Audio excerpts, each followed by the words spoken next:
Bien-aimés dans le Seigneur, nous avons encore la joie de vous retrouver ce soir et nous avons la joie de savoir que vous êtes sur vos petits écrans pour nous suivre encore dans l'émission du jour.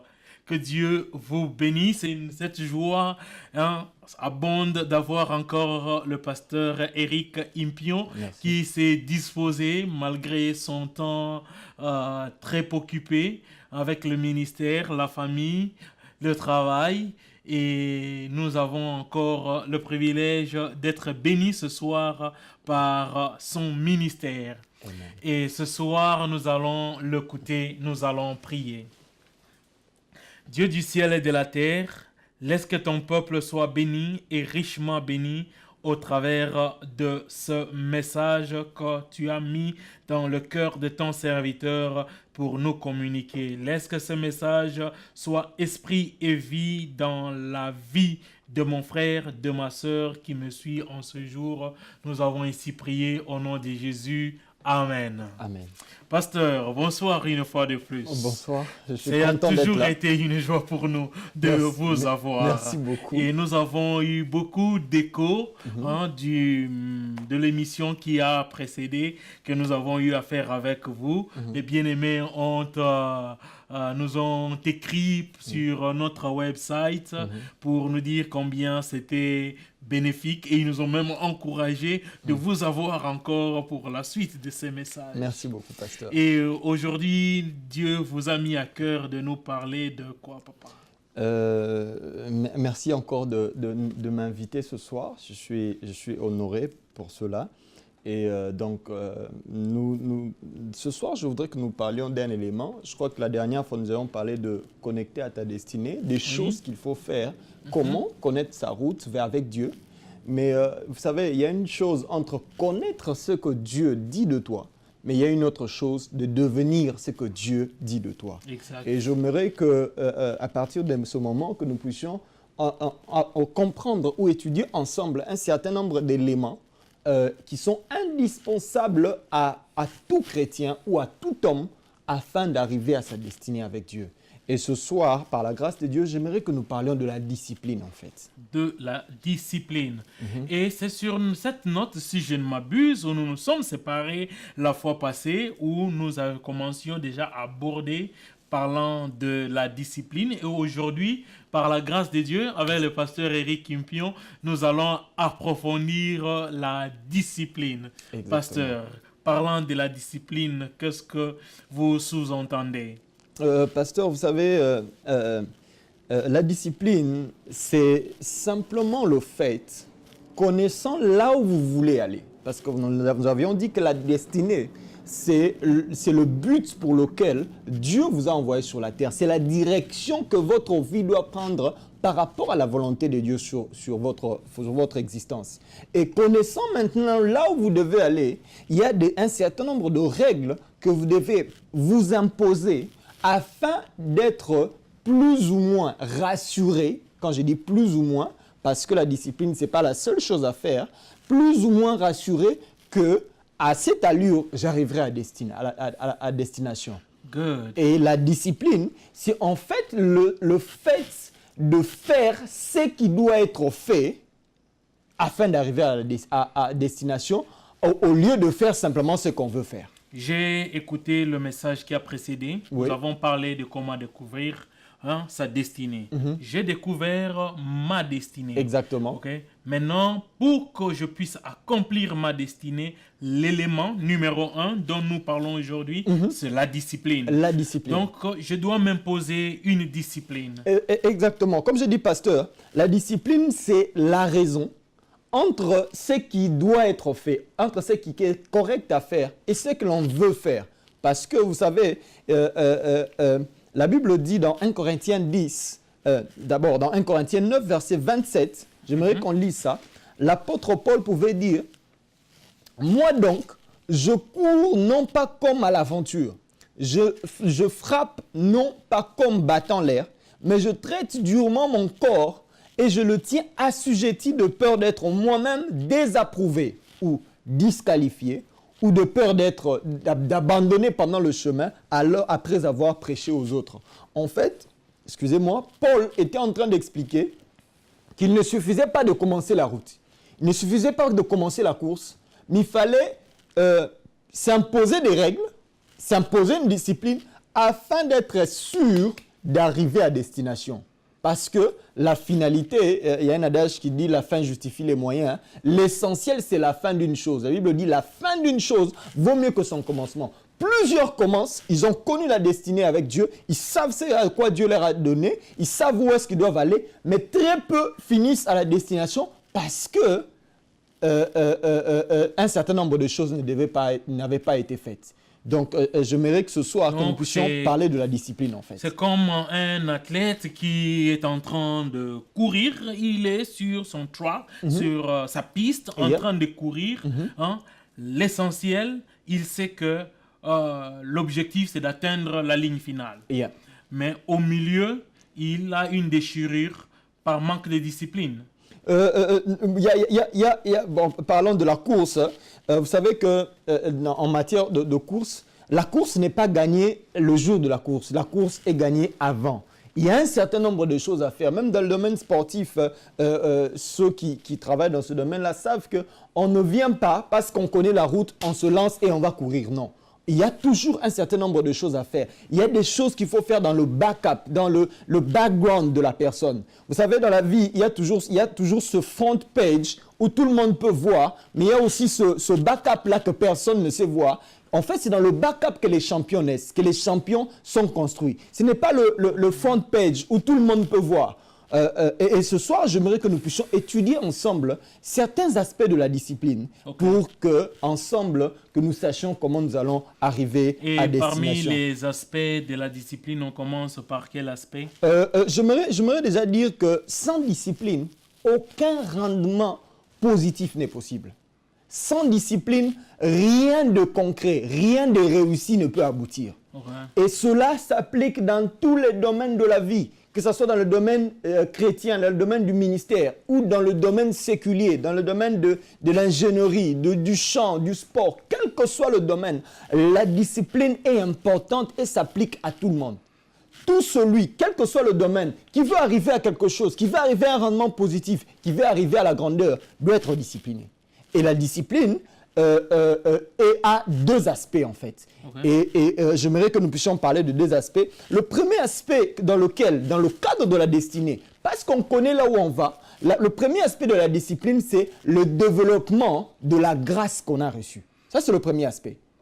Ok, donc le développement de la grâce que nous avons appelé des talents, qu'as-tu que tu n'as reçu? Ok, donc tout ce que nous l'avons reçu, c'est une grâce qui nous a été accordée. Nous avons découvert cela. Maintenant, nous devons nous discipliner par rapport à ces talents. Oui, nous devons nous discipliner dans le développement. Parce que vous savez, le talent que Dieu nous donne est un talent brut. C'est comme j'avais expliqué l'autre jour, j'ai parlé de l'or. L'or tel qu'on l'apprend dans une mine, elle est différente que de l'or qu'on a dans les boutiques ou après avoir été travaillé. Donc, le talent que Dieu nous donne est un talent brut. Est un talent qui, à l'état brut, ne peut être utilisé. On ne peut rien en faire. Tu as beau être l'homme le plus intelligent du monde, mais tant que tu n'as pas développé cette intelligence-là n'aboutira à rien. Et il faut travailler dans le développement de la grâce. Développer. Et la meilleure chose à faire pour développer la grâce, le talent, l'intelligence ou toutes sortes d'habilités, de possibilités que Dieu t'a données, la seule chose à faire, c'est d'aller à l'école.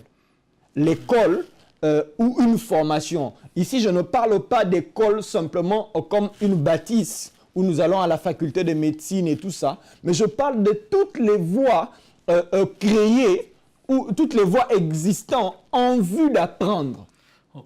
Parce que, souvenez-vous de ce que l'Ecclésiaste pouvait dire, il n'y a rien de nouveau sur la terre. Tout ce qui est a été, et tout ce qui sera est.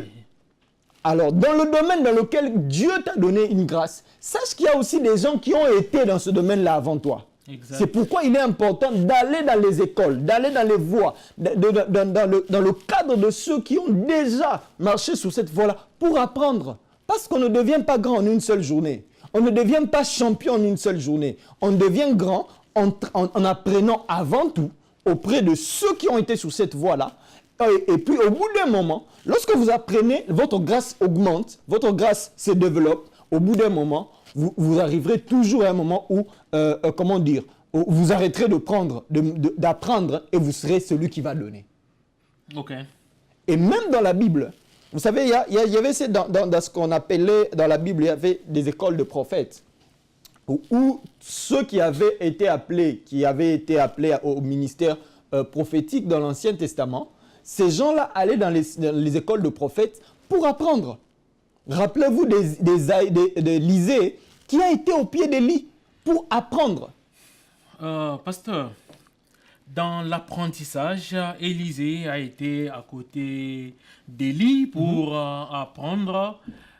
Mais quand je regarde, ok, parce que quand nous regardons, aujourd'hui, le disciple, ok, hein, le souhait du maître, c'est de voir les disciples devenir plus grands que le maître.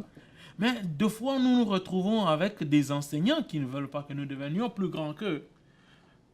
Comment vous dites ça par rapport à l'exemple de Paul, qui est passé à l'école d'Ananias? Pasteur, j'aimerais que nous puissions lire une chose. J'aimerais que nous puissions lire ce passage-là justement de Paul pour apprendre un certain nombre d'éléments. Vous savez, pasteur, il est important de comprendre que votre destinée dépend de Dieu et non d'un homme. Ok. C'est pourquoi vous voyez aujourd'hui, ceux qui ne comprennent pas ce principe-là, entre dans des conflits avec des hommes, pensant que son élévation, s'il n'est pas devenu grand, c'est un homme. Non. L'élévation ou la direction que tu vas prendre, ou la grandeur, dépend de Dieu, ne dépend pas d'un homme. C'est pourquoi il est important de compter sur Dieu. Okay. Compte sur Dieu, marche avec Dieu. Même si les hommes ne veulent pas que tu deviennes ce que Dieu a dit, tu deviendras. La Bible dit, Dieu, il sait que sa bouche déclare, sa main l'accomplit. Tu n'as pas besoin d'entrer en conflit avec quelqu'un parce que, soi-disant, il t'a interdit de devenir grand. Non. Non, ça ne se passe pas comme ça. Mais pour revenir à ce que nous voulions dire, j'aimerais que nous puissions lire le livre de Juges pour que nous puissions voir quelque chose. Okay. Juges 16, verset 17. Mais avant que nous puissions lire Juges 16, verset 17, j'aimerais que nous puissions lire 13. 13, verset 5. À partir du verset 3, la Bible dit « L'ange de l'Éternel », c'est Jésus-Christ, l'apparition de Jésus-Christ dans l'Ancien Testament, apparut à la femme et lui dit « Voici, tu es riche. » Il parlait de la femme de Manoach, la mère de Samson. « Tu n'as point d'enfant, tu deviendras enceinte et tu enfanteras un fils. Maintenant, prends bien garde de ne bois ni vin, ni liqueur forte et ne mange point rien d'impur. » Verset 5. « Car tu vas devenir enceinte et tu enfanteras un fils. Le rasoir ne passera point sur sa tête, parce que cet enfant sera consacré à Dieu dès le ventre de sa mère. Et ce sera lui qui commencera à délivrer Israël de la main des Philistins. » Lisons maintenant le verset 16. Okay. Là maintenant, c'est Samson lui-même qui parle. Lorsque Delilah lui a demandé quelle était la source de sa force, il a répondu le rasoir n'a point passé sur ma tête, parce que je suis consacré à Dieu dès le ventre de ma mère. Si j'étais rasé, ma force m'abandonnerait et je deviendrais faible et je serais comme tout homme. Vous savez, pasteur, comme je dis, le talent, la grâce que vous avez reçue ne vous suffit pas. Il faut le développer. Il faut savoir des choses à faire. Il faut être discipliné dans l'apprentissage. Et le cas de Samson est un cas révélateur. Il avait appris de ses parents sa destinée, c'est à quoi il avait été appelé, et les disciplines attachées à sa destinée. La première discipline, c'était le fait qu'il ne devait pas couper ses cheveux. Okay. Et jusqu'à ce moment-là, Samson avait obéi. Obéissez aux disciplines qui fera que vous deviendrez grand. Qu'est-ce que vous devez faire pour que vous deveniez grand? Samson a appris de sa mère. Samson, qui avait une destinée plus grande. Ici, dans le livre de Juges, on ne cite même pas le nom de sa mère. Lui qui avait une destinée très grande, mais il a appris de sa mère. Pasteur, vous savez que vous pouvez être appelé à une grande destinée, mais Dieu peut vous mettre au pied d'un homme qui a une petite destinée par rapport à vous, afin que vous puissiez apprendre. Mais on peut prendre aussi l'exemple de Marie. Marie, la mère de Jésus. Jésus avait une très grande destinée de Yeah. sauver l'humanité Mais du péché, il a mais appris il devait apprendre les c'est à ABC quoi- oui, de sa mère. de sa mère. Plus grave, j'aimerais que nous puissions lire ce texte de Acte 22 pour montrer que l'apprentissage, c'est quelque chose d'important. On ne devient pas grand en une seule journée. Quel que soit le domaine, vous devez apprendre. Vous devez aller à l'école, formelle ou comme informelle. Formelle, c'est-à-dire qu'à l'école primaire, secondaire, au collège, à l'université, à suivre des trainings, de formation, où vous allez découvrir des choses que les autres qui sont déjà passés sur ce domaine-là ont mis en place pour que vous ne puissiez pas revenir. Vous savez, il y a un adage qui dit « on ne refait pas la roue ». Exact. Ne tentez pas de refaire la roue. Vous êtes ce que vous êtes particulier, c'est vrai, mais vous devez passer par l'école. L'école formelle, mais l'école aussi informelle. Et voilà. Lisons ce texte-là de Acte 22. C'est un texte très important. Parce qu'honnêtement, je vois beaucoup de gens entrer dans des conflits avec des hommes, soi-disant parce que, bon, ceci ou cela. Acte 22, nous allons lire certains versets. Nous allons lire d'abord le verset premier. Commençons par le verset 7. Paul qui disait « Je tombais par terre et j'ai entendu une voix qui me disait « Saul, Saul, pourquoi me persécutes-tu » Paul rencontre le Seigneur en cours de route alors que il rencontre le Seigneur et le Seigneur lui parle. Paul répondit « Qui es-tu, Seigneur » Il me dit « Je suis Jésus de Nazareth que tu persécutes. » Ceux qui écoutaient avec moi virent bien la lumière, mais ils n'entendirent pas la voix de celui qui parlait. Alors je dis, que ferai-je, Seigneur? Le Seigneur me dit, lève-toi, va à Damas, et là on te dira ce que tu dois faire. Le Seigneur se révèle à Paul. Mais pour que Paul sache ce qu'il devait faire, il devait aller vers un homme. Vers un homme appelé Ananias. Un homme de Dieu. Un homme. Avant tout, un homme. Okay. Même l'homme de Dieu, avant qu'il soit homme de Dieu, il est un homme. Un Okay. homme.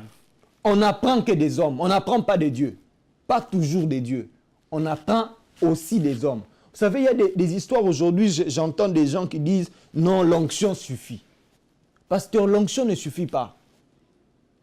Il y a des choses qu'on te dira au-delà de l'onction. Il faut que tu apprennes de ce papa-là, de ce pasteur-là qui n'est rien. Il faut que tu apprennes de lui. Souvenez-vous de ce passage qui dit « La sagesse du pauvre est souvent méprisée ». Est-ce parce qu'on est pauvre qu'on n'a pas la sagesse? Pas toujours. La Bible dit la sagesse du pauvre. Donc un pauvre peut avoir de la sagesse. Tu peux apprendre d'un homme qui a une destinée faible que toi. Ne te dis pas grand. C'est aussi le problème que je rencontre, que je vois beaucoup avec, excusez-moi de le dire, des jeunes, des hommes de Dieu.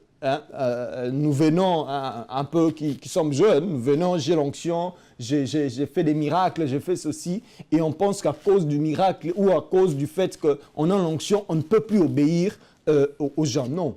Dieu, Paul avait une grande destinée, mais le Seigneur lui-même, Jésus lui est apparu, lui a dit, moi je te dis, arrête de me persécuter, mais ce qu'il faut faire, il faut que tu ailles dans la ville, tu rencontreras un homme qui te dira ce qu'il doit faire.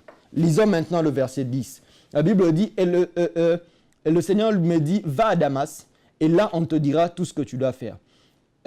Comme je ne voyais rien, verset 12, or un homme nommé Ananias, homme pieux selon la loi, de qui tous les Juifs demeuraient à Damas, rendait un bon témoignage, vers se présenter à moi et me dit, Saul, mon frère, recouvre la vue. Au même instant, j'ai recouvré la vue et je regardais. Il me dit, le Dieu de nos pères,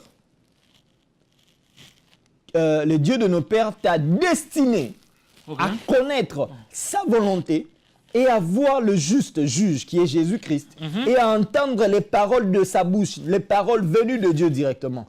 Car tu lui serviras de témoin. Et là, Ananias révélait à Paul la mission pour laquelle Jésus s'était révélé à lui quelques temps avant. Car tu serviras de témoin auprès de tous les hommes des choses que tu as vues et entendues. Et maintenant, pourquoi tardes-tu? Écoute maintenant. Lève-toi, sois baptisé et lavé de tes péchés en invoquant le nom du Seigneur. Amen. J'aimerais souligner une chose avant que le pasteur ne continue, que je trouve ici.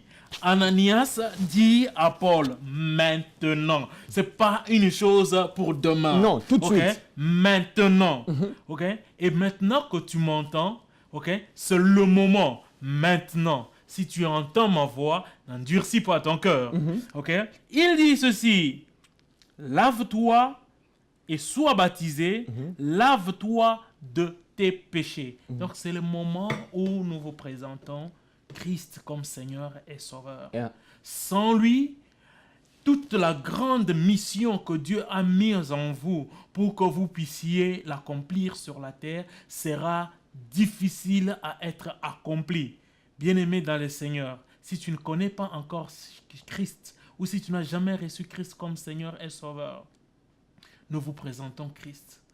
Il vous pardonnera tous vos péchés. Il vous lavera par son sang précieux et il fera de vous un enfant de Dieu, un héritier et co-héritier du Christ. Bien-aimé dans le Seigneur, dis seulement, Seigneur Jésus, je te donne mon cœur, je te donne ma vie, dirige ma vie, pardonne mes péchés, lave-moi par ton sang. Bien-aimé dans le Seigneur, si tu fais cette prière en invitant Christ dans ta vie, trouve-toi une bonne église, confie-toi à un bon pasteur et il te dira la suite comme Paul Ananias a parlé à Paul. Pasteur, continue un peu là. Merci beaucoup, bien-aimé. Donc, la grandeur d'un homme ne te prive pas, le fait que tu aies une grande destinée ne t'exempte pas du fait d'apprendre. Auprès de quelqu'un qui est inférieur par rapport à Même toi. s'il est inférieur. Même s'il est inférieur, oui, parce il ne que sera c'est pas toujours inférieur. Et même quand, vous savez, pasteur, ce qui tue beaucoup aujourd'hui, c'est le fait que j'ai reçu, j'ai vu le Seigneur, donc je deviens grand. J'ai fait des miracles, j'ai fait ceci. Non, nous devons apprendre. Apprenons, c'est important. Sans apprentissage, on ne va pas loin. C'est le message que je voudrais aussi lancer à nos frères. Vous entrez dans le ministère, vous savez, vous faites des grandes choses avec Dieu. Il y a des miracles. Ne sortez pas de l'autorité de votre pasteur.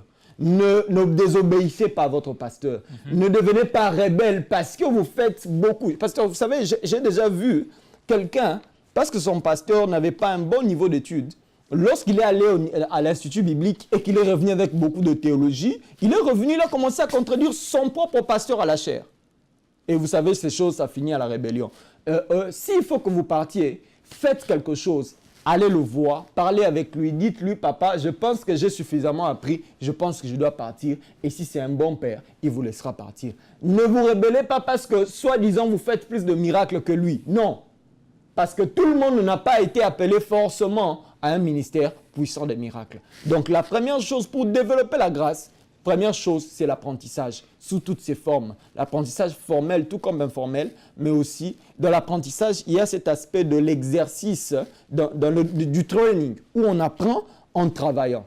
Apprendre et apprendre encore. J'ai vu en lisant la Bible, Paul, qui a écrit pratiquement la moitié du Nouveau Testament par rapport à Ananias. J'ai vu Paul, avant qu'il ne devienne Paul, lorsqu'il était Saul, il est allé au pied d'un grand professeur de son époque, Gamaliel. Mais ici, il va chercher Ananias sur la recommandation du Seigneur, qui n'avait pas, humainement parlant, une grande destinée par rapport à Paul, qui devait parler à toutes les nations. C'est aussi l'erreur que beaucoup de gens ont. Ils pensent que parce qu'ils sont appelés à une grande destinée, qu'il faut qu'ils soient forcément attachés à quelqu'un qui a une grande destinée. Et aujourd'hui, je suis un peu étonné de voir comment les gens changent des pères spirituels, changent des mentors parce que on court derrière les contacts. Non. Ta destinée ou ta grandeur ne dépend pas des contacts. Ta destinée, ta grandeur dépend de Dieu. Et si Dieu te dit, va vers Ananias, quelqu'un qui n'est pas connu, tu apprendras, vas-y, obéis à Dieu. Et le moment venu, le Seigneur permettra des connexions prophétiques qui vont t'amener à la grandeur. Ne courez pas derrière des connexions. Ne courez pas derrière des gens parce que vous voulez devenir grand. Laissez le Seigneur vous conduire. S'il vous conduit vers un homme qui est grand, pour que vous voulez apprendre, Dieu soit loué. Mais s'il vous conduit aussi vers un homme qui n'aura pas une histoire grande, comme la vôtre, ne dites pas que ce n'est pas de Dieu. Ça peut être de Dieu pour vous former. Et je me rappelle aussi, le même Paul dont nous sommes en train de parler, après qu'il ait travaillé puissamment, après 3 ans de travail, il est encore allé auprès de Pierre. Des apôtres. Des apôtres, Oui. Des piliers de l'Église. Parce qu'il y a des choses, lui, il avait vu le Seigneur, après qu'il soit mort, ressuscité et tout. Mais Pierre a eu l'occasion de vivre avec le Seigneur. De manger même le poisson avec le Seigneur. Oui, il y a des expériences que Paul n'avait pas connues. Par exemple, le fait que Jésus pouvait marcher sur la mer. Pierre, Paul n'avait pas connu ça. Il devait aller apprendre auprès de Pierre pour dire, ce monsieur-là que tu prêches, moi j'ai mangé avec lui. J'ai marché sur l'eau avec lui.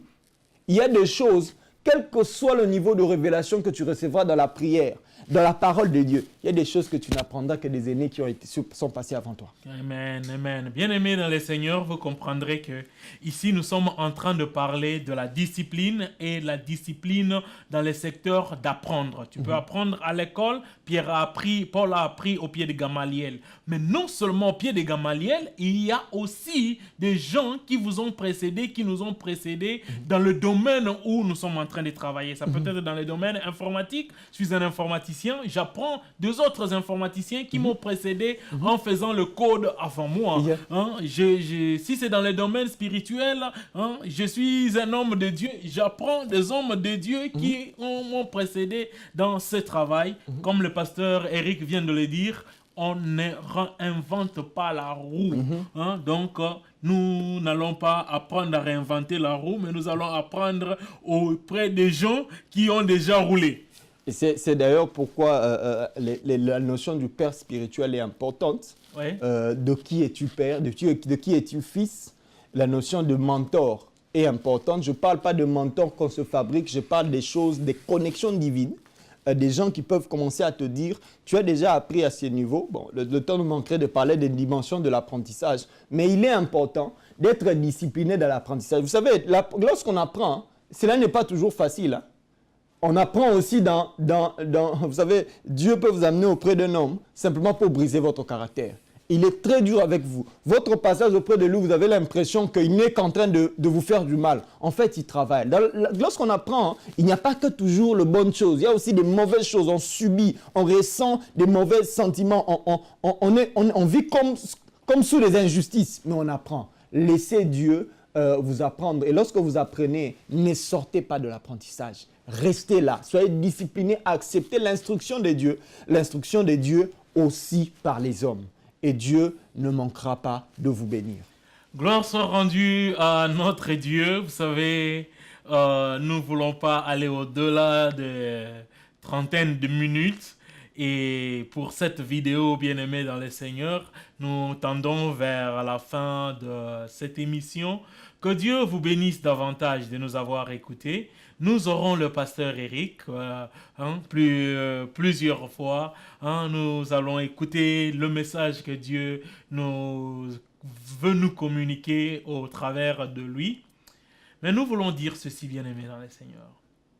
Si vous aimez ces émissions, souscrivez à notre chaîne YouTube. Si vous aimez ces émissions, écrivez-nous.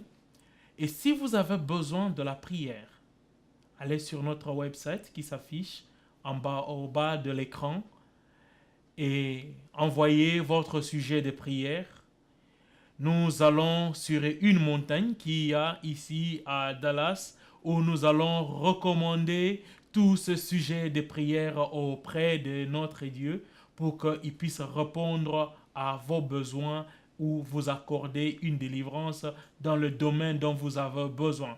Et si vous avez des questions, conformément à ce message, envoyez-nous ces questions. Nous aurons encore le pasteur Eric prochainement. Et avant qu'il commence le message que Dieu lui mettra à cœur ou la continuité de la discipline comme nous l'avons abordé aujourd'hui, il répondra à vos questions.